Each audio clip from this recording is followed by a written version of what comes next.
What up, anime fans? I'm back with another video. Do you want an unexpected review today? I had no clue this anime was released at all. I didn't even know it was getting an anime adaptation. But this is a review on another Shonen Jump series. Another series from Shonen Jump, adapted into an anime. I've read a bit of it before, but I didn't even know it was getting an anime adaptation. I had no clue this was getting an anime adaptation at all. Didn't hear anything about it. So this really surprised me, so I do not know when it released. But Um, it was a good episode. It was pretty good anime. I actually enjoyed it better than the manga, but it basically adapts the manga, yes, but adds its own elements. Well, cool. And yes, Kubo won't let me be invisible, or Kubo-san won't let me be invisible. Depends on what you want to do. Now, something I also discovered is Kaguya-sama Love is War is actually Bob Shonen Jump as well. I had no freaking clue about that at all. Like, no clue. I had no clue that was Shonen Jump. So, it got me curious to check it out. I was literally not interested, but hearing Shonen Jump, it got me more curious. So, um, the first episode, that's, I think, 4 or 5 chapters of the manga. I don't know. I don't know if it's 4 or 5. I had to give it a bit of a look later, because I only read chapters 1 and 2. It's kind of like Psyche K in a way. Kind of Disaster's Life of Psyche K. A episodic comedy where one episode adapts multiple chapters into multiple stories in the first episode. It's kind of like that situation. Kind of like that. And Psyche K is also Shonen Jump, so definitely wants to take inspiration from this. But this is more of a romantic comedy, similar to a romantic killer. Just about any supernatural, just about any magical elements. It's a fun comedy. I like the animation. It looks gorgeous. I should look at the studio that did it. I should look at the studio, because I'm more interested now. But anyway, without ado, let's continue. So yeah, the episode opens out with us be with a protagonist and talking about himself a bit. That he's always been invisible to people. That during his middle school graduation, he was about his class took a photo, and he was added into it because they thought he wasn't there, even though he was. You know, yeah, that's why the first episode was titled "Background Character and Heroine," or Heroine and Background Character. I think that's a very unique way to design it because our protagonist is Shiraishi, yeah, Shiraishi, and he's designed specifically just like a bland character. He's purposely designed like that, so yeah, it's a generic design, which was the whole point. He's supposed to be a background character, leaving for some of the fun comedy. People's never seen him. He's always been invisible to people. As we cut to his teacher, now an anime adds the scene of the teacher walking to the class instead of already being in the class talking to him. So yeah, that's an anime exclusive scene. I'm trying to recall why I remember reading chapters 1 and 2 earlier, because I read a bit of it because I found out about the anime. So I'm viewing this quickly now. It's only 7:45, so I don't have time. Anyway,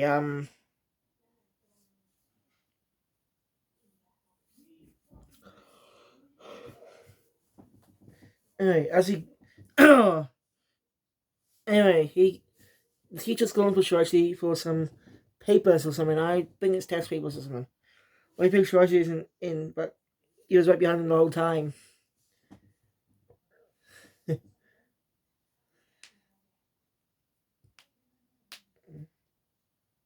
It was kind of fun moment.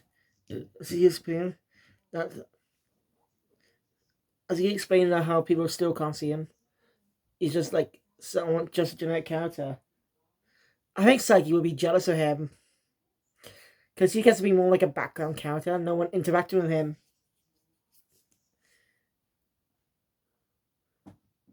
like I said, I'm making some comparisons to Psyche K because of the whole episodic mini storytelling. That's chapters in a, multiple chapters in a manga in one episode. But this anime, that's either 4 or 5, I can't remember. so, so yeah, episode 1 starts out with chapter 1, which is 20 pages long. Yeah, short first chapter for Shonen Jump. We got a lot. Shonen Jump's pretty good. Has a great ties this year. Alright, if you want to check out the manga before watching the first episode, go go to the Shonen Jump app.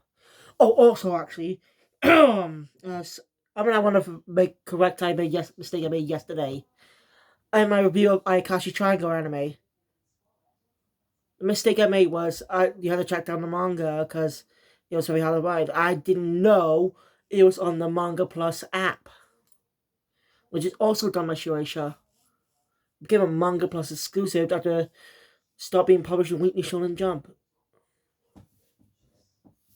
It's true. At the time I didn't know that. I just found out today.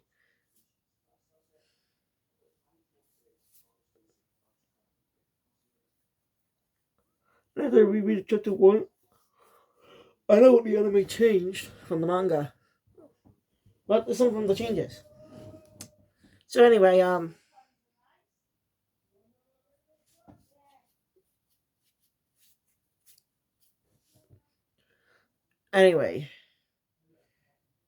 one of his classmates do a quadruple take of noticing him. It was kind of funny. But he reveals there's only one person who can see him. And that is the title character, Kubo. Nagisa Kubo. I can't, I can't remember she actually spelled her name. I can remember Kubo's. And I say, Kubo's a god, but Kubo's design is quite opposite. She's beautiful. The lighting, the way the animation reflects on her is beautiful. And it makes sense. She's the opposite of Shiraishi. Shiraishi is more introverted, you know, never seen and stuff. Kubo makes herself seen. I think that's pretty cool. Like, I seriously did not know this was going to anime at all. I didn't mind, I didn't hate the manga, I just didn't care much about it. Also, I tried reading one of the other mangas on Shonen Jump Up. I can't remember what it's called, but it's a manga about a boy who goes to school with his 8-year-old sister, his mother, and father. He's a high school student. Yeah, I don't really like it much. I don't find it funny. It's just my opinion, though. I don't really like the art style either. So if it gets an anime adaptation, I might gonna skip it. I'm not gonna watch that when it comes out. If it gets one. And there's over a lot of chapters, by the way, and it's pretty short. So that doesn't interest me. I'll let you know. Sorry, off topic again. I have a habit of doing that. So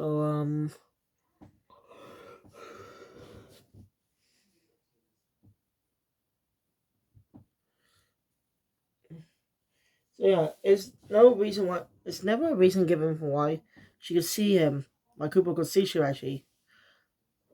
But after that introduction, we cut to the opening, which I find really good and catchy. Sort of. I think out of all the Shonen Jump anime I watched this, that I started watching new anime adaptations from Shonen Jump. I think Roma Killer from Romantic Killer is catchy. Because that's a great opening in my opinion. If you haven't heard the opening, go listen to it on YouTube. It is good. I just find it good. Well, I do like the other anime openers. Because so far, Ayakashi Triangle has 116 chapters on the show, on the jump, on the Manga Plus app. So yeah, you could probably get a lot more reads there too. I pay the monthly subscription for Shonen Jump. So yeah. Anyway, uh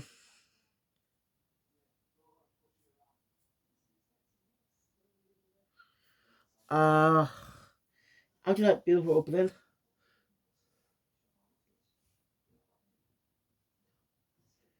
we got to the main plot.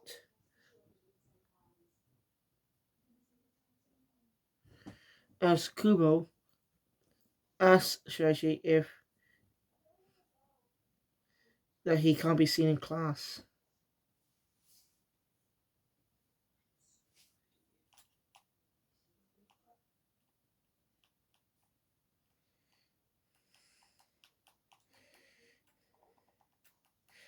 So yeah.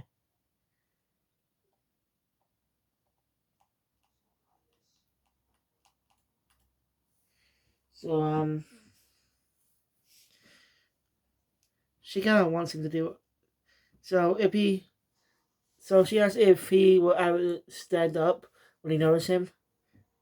He's not sure about that, and realizes what his intentions were. He refuses when she asks. She pouts, but that doesn't bother him.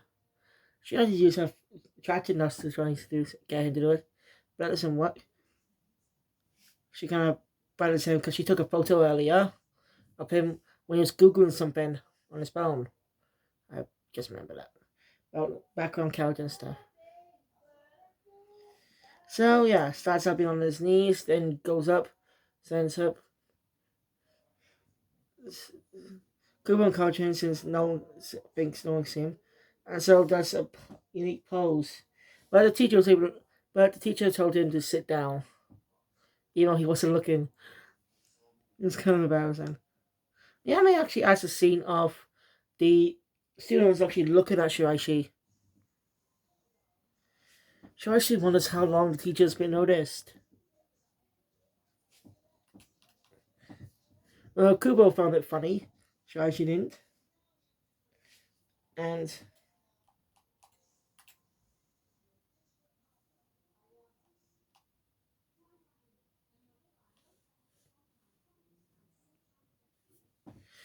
um,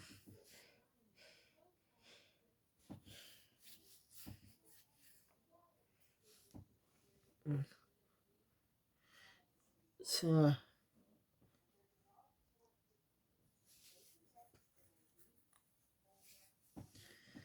Shiraishi hears people talking about how they see him again.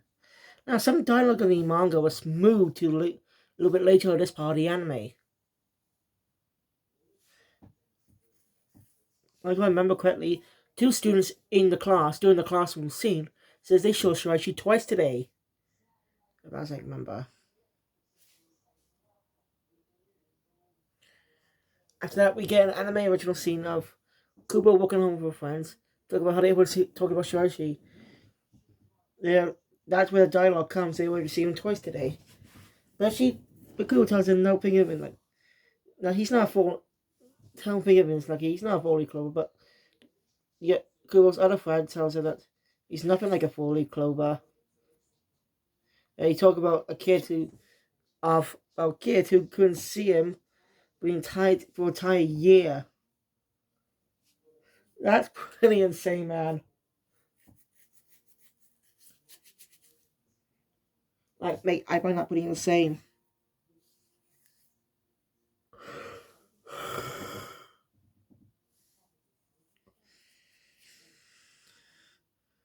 No, that was kind of funny. But you can tell Kubo might have feelings for Shiraishi, but we don't know the reason that. I can't remember much, but then we cut to Shiraishi arriving home, which is another original scene. Is how seeing his mother, tied to the original. We get an original piece of dialogue, which I think it might be in a scene later in the manga that was moved here. I don't know, but yeah. Anyway, we see his. Anyway, Shiraishi is to his room. Even though even here he is a background counter, there's something he lives for. He loves reading manga. Something he likes to do. Then we cut to the adaptation of Chapter 2, where Kubo is angry at Shiraishi. He wants to know what's up, but he doesn't know why she's angry, so he gives her a card of the milk. She tells him that won't help. It was what's going on. She tells him to think back to this morning. So yeah, this morning he went to. So I think he went to the supermarket to get some to buy bread and milk, mainly because probably the cafeteria lady won't be able to see him. That he won't be able to get food. That's my guess. And since the canteen is pretty loud, makes sense why he's like that. The woman at the counter, when she doesn't notice him, but when she does notice him, she apologizes. But Tracy says he's used to it. He has to school. Kubo says good morning. And Shirashi also. And then Kubo's other friend shows up. Most likely Shirashi being that she was talking about to her. So yeah. That's obviously the reason why she was mad. But Shirashi doesn't get it. So yeah, after that it brings up to now.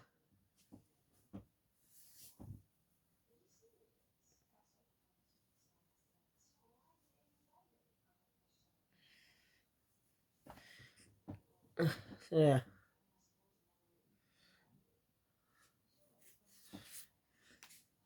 So I was doing this, she's drinking the pot of milk. Um Shirashi really can't think of why.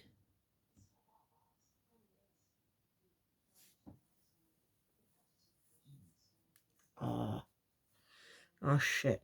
Like the character himself, I forgot. That's kind of funny because the character is supposed to be forgettable, literally in the literal sense of the story, and I forgot what most of the dialogue was. Oh god, that's kind of funny when you think about it. I have terrible memory, which annoys me because I want to remember all the anime I love in great detail, so I can talk about that. But I just hate my memory. It's shit, but I can remember most some stuff.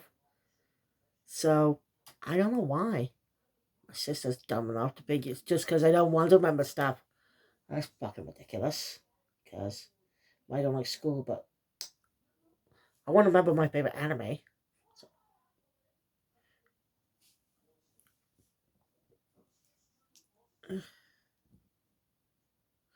so,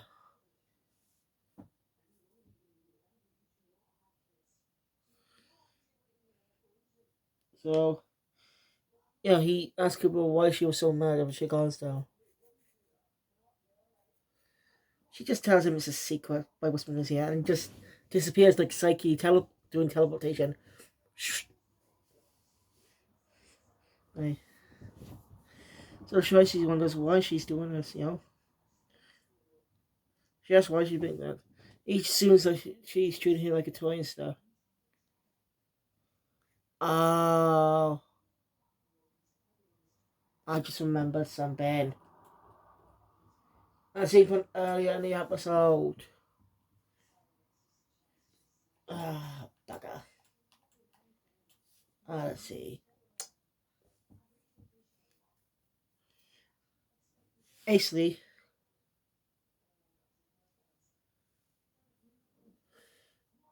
she wants, she wants, she's Kubo saying to Tracy that he should feel like a protagonist, or live like a protagonist. After that, he gives her a slate for and gets a little snappy comeback. That saying the bee's the protagonist, that makes her the antagonist. She does get a little mad at that, but she doesn't. She's not the antagonist. She's more like the heroine. As the first title of the first episode. That's pretty interesting.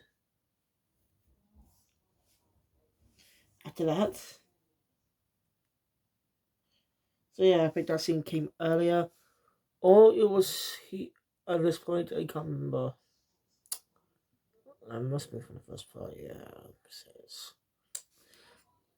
Anyway, we get the eye catch. Jack. Part 3 of the episode opens up with in class. Wakuba asks Shiraishi if he's ever been called upon in class. Tells her no. Ah, bugger, I did it again. I just remembered another part of the last part. Eesh. I'm sorry, guys. I really did forget. I really am sorry. Let's go back a bit before stressing this part. Back to part 2 in a sec. So, yeah. Anyway, she begins Shiraishi and, well, she sits on him. Most likely as punishment for it. Because she said a few minutes earlier that that do people sit on him, not noticing when he sits on them? Goes on that people don't notice him when he's trying to sit down, but only gets noticed when they sit down. So, and she wonders if anyone will notice if she sat on, since the person will be quiet. Anyone will notice if she sat on him, so she does that. Even though it's embarrassed by it, no one notices.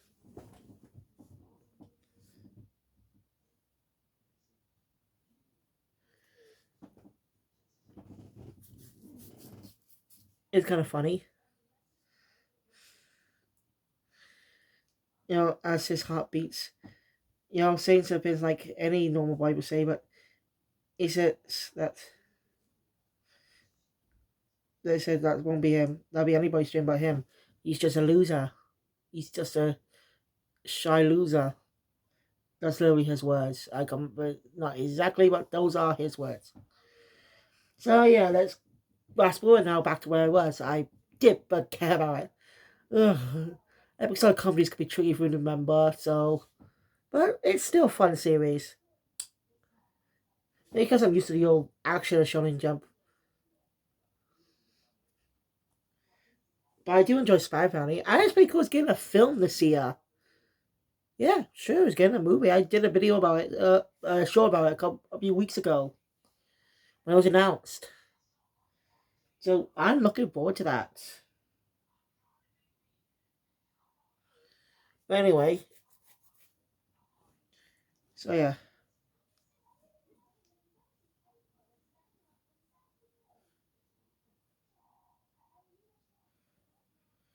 Anyway, Kubo did Shiraishi to, you know, left his hand up to in class, try to get called upon for class.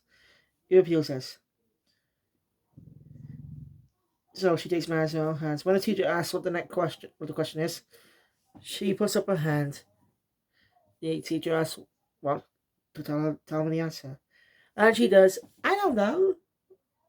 In that cute, goofy way. I'm not cute, but you get the point. Where they just stick their tongues out and have one eye closed, then bump themselves on the head gently. You know that part. It was kind of funny. And I just love the animation. I was able to get the manga just right.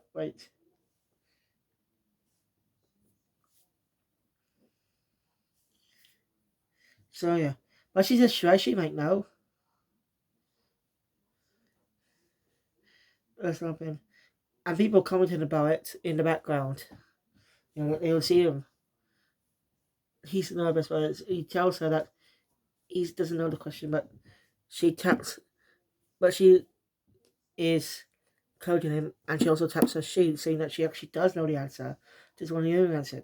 So he answers and says, "We'll sit back down." Yeah. So yeah, I think she asked that doesn't he get caught?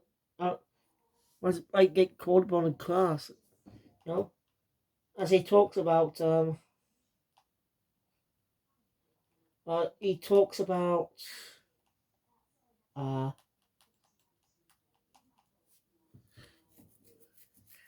that when during the roll calls he has to yell out loud, otherwise you get there. Also, oh wait, uh, that's how part 4 opens up. My bad. Anyway, let's put a pin on that part. Anyway, you know, like if she gets she can't. So yeah, she said that she helped him out. So you have to help her out when she gets a tough question, like how she can't answer the question, but like, and then she immediately gets called out on question 5. She kind of begs Shirashi to help her, so he helps her. He gives her. He does not sure if he gives her the answer, but he thinks it might be the answer. And we cut to she very Shirashi for that. That's part 3 ends there. Part 4 opens up with Shirashi talking to the teacher. Kubo asks him why he always had to talk to the teacher. He tells her that it's because so they'll be able to know that he wasn't paid that he's in class. So he lets them know that he was in class because he's so clever. Because now back to the roll call thing. Every time they have a roll call, he has to say, "Oh, so people will notice him." It's kind of sad. Being bland and forgettable, like some protagonists and stuff who are not liked. So yeah.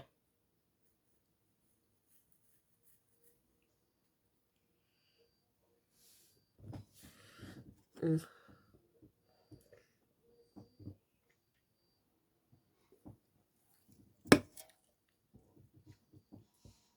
Anyway, after that, I think I got the parts mixed up again. No, I think part 4 was the hand raising bin and part 3 was the teacher bin. My bad if I got that wrong. Anyway, after class,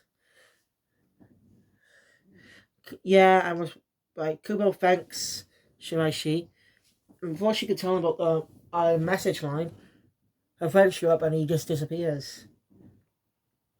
You know, they're inviting her out, but her friends are inviting her out.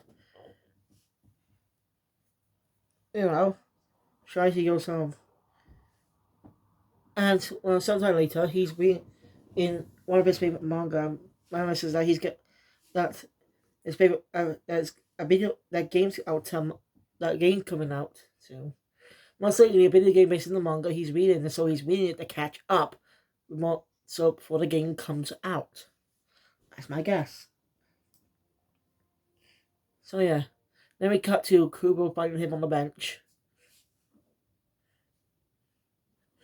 She asks what he's doing. She says that it's weird to see them outside school on a school holiday. She asks what he's doing there. He says he was out getting in the game he wanted. And some someone handed out tissues and decided to get some. And it took him ages. And he says the only managed to get the tissues, is by actually speaking to them. So yeah. Gilbert asked, "Did what about the game? What type of yes? What type of game he got?" And he says he was so satisfied to get the tissues, he just went straight home and forgot about the game. Well, that's funny. Why didn't he just get the game the next day then? I don't get it. Well, it's like, is he on the internet so much that he's spoiled? That's being so invisible might have this conversation being spoiled for him. Well,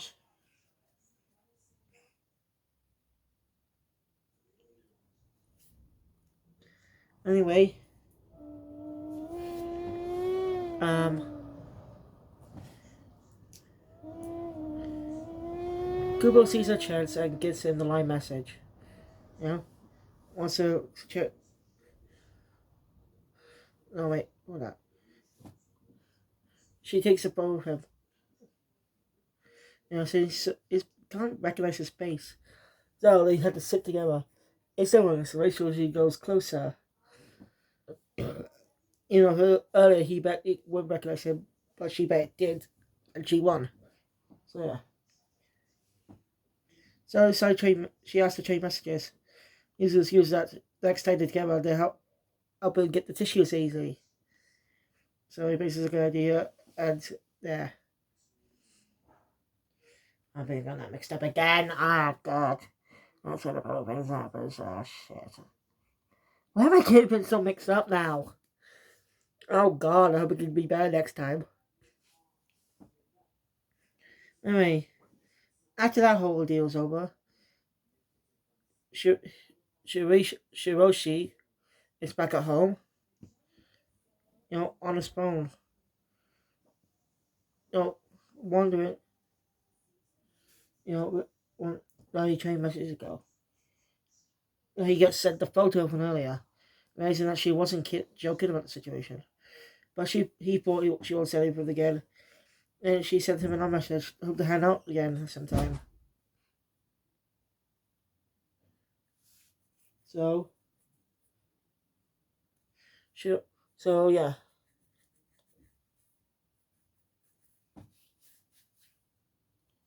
That's only what it.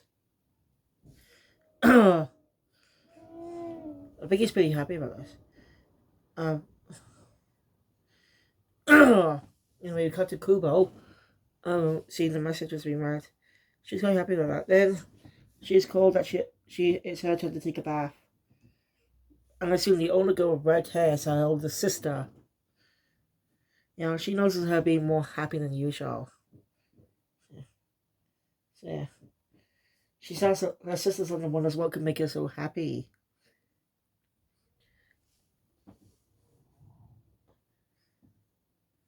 As the episode ends with Kubo being very happy, which obviously means she likes him, but why?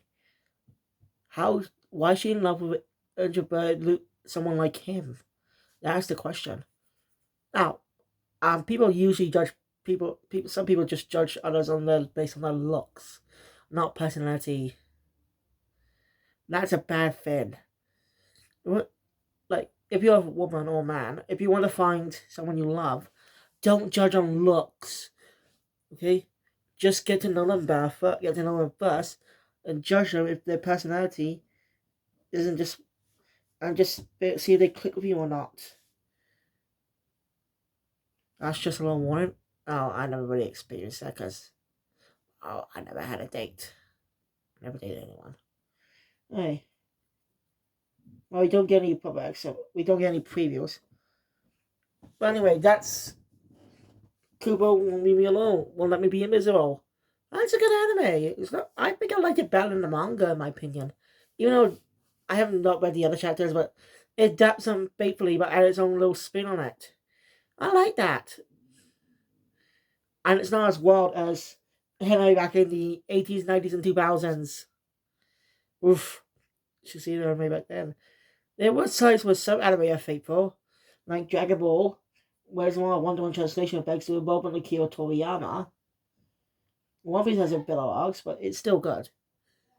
So yeah, thank you guys for watching. Sorry this video went on so long. If you enjoyed my content, please hit the thumbs up button. Want to see more subscribe channel, hit location for me today or videos comes out in the future. I'll try my best not to get this video, the next video, overblown. So yeah, thank you guys. I'll see you all later for Yu-Gi-Oh! Go Rush. Kill Phoenix out.